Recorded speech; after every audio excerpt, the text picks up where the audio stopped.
Just listen to this for a second. Yeah, that sound, that unsettling combination of notes, it's called the devil's interval. And for centuries, there's been this wild legend that the church actually banned it because it sounded, well, demonic. But is there any truth to that story? All right, so let's get into it. Before we bust the myth, we've got to understand the music theory behind the sound itself. What are we actually hearing? Okay, so the technical name for this thing is a tritone. And honestly, the name is a dead giveaway. It's an interval, right? A distance between two notes that spans exactly 3 whole tones. And it's that very specific distance that creates that signature kind of uneasy feeling. So what does 3 whole tones actually mean? Well, picture a keyboard. If you start on C, one whole step gets you to D. Another one gets you to E, and that third one, it lands you on F sharp. It feels like a really awkward, tense jump, right? And when you play those 2 notes together, yep, you get that sound. In music, that feeling of tension, it has a name, dissonance.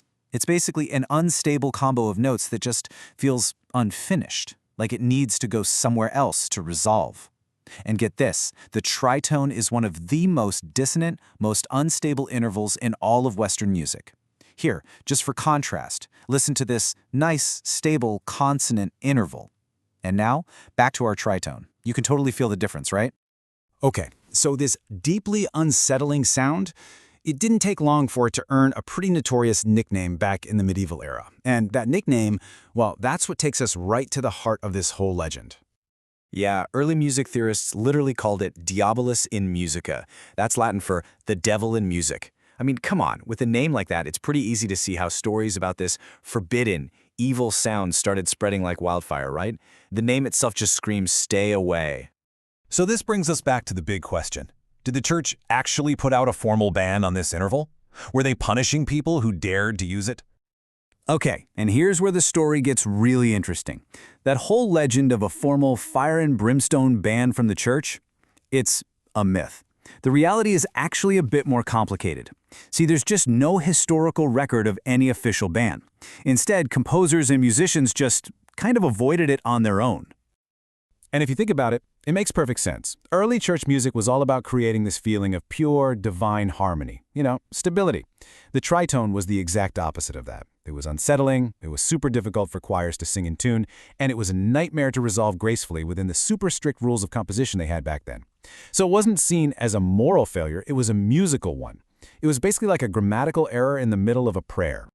But history has this funny way of turning problems into powerful tools.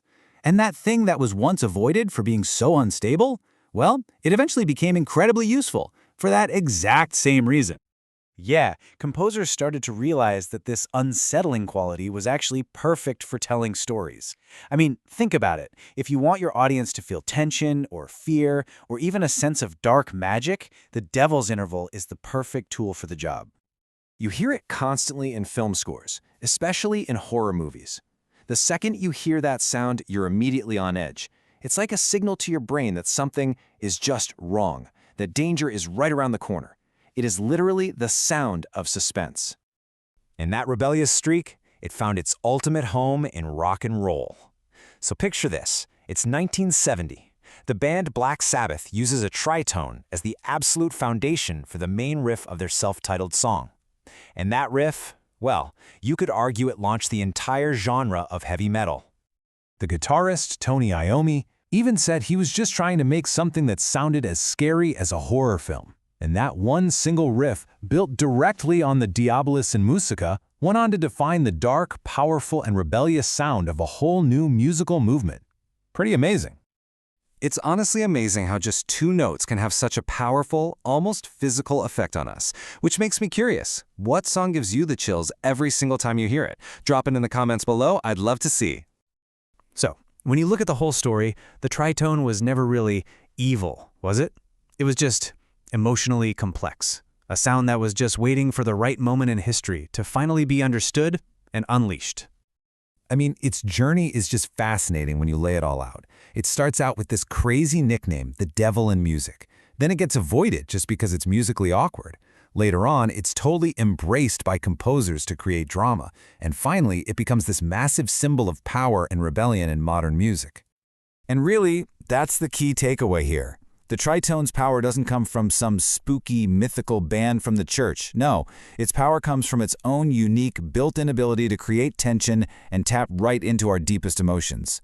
It wasn't forbidden. It was just too powerful for its time. You know, music, just like all art, is absolutely full of these hidden codes and fascinating stories. If you want more deep dives into the culture that shapes our world, you know what to do. Make sure you hit that subscribe button. Thanks so much for hanging out.